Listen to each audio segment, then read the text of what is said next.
Okay, so let's talk about what team am I on? Why can't we just make an A team and a B team and be done with it? Well, that's simple, but it's not necessarily best. Easy is not always right and always best. My philosophy is this, that I think players grow and develop at different rates, and over time things change quite a bit. And so first of all, I want to be inclusive rather than exclusive in terms of the faster paced games that kids get to play. And I'd really like to create a variety of experiences. I think it's really healthy for players to experience a slower paced game sometimes and a faster paced game sometimes.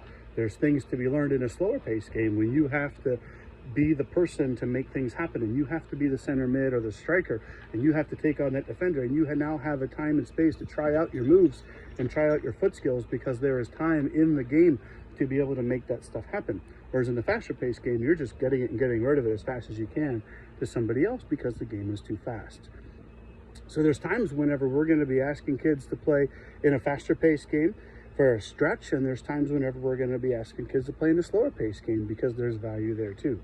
Also, sometimes one or two strong established players in a slower paced game allows the whole group to then be able to play with a certain rhythm that they wouldn't otherwise be able to play with.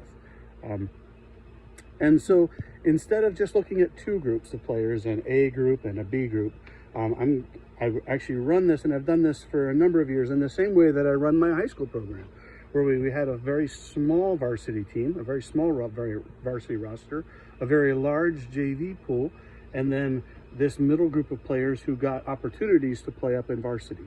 And those players would rotate, and those players would change depending on how they were doing and depending on their growth.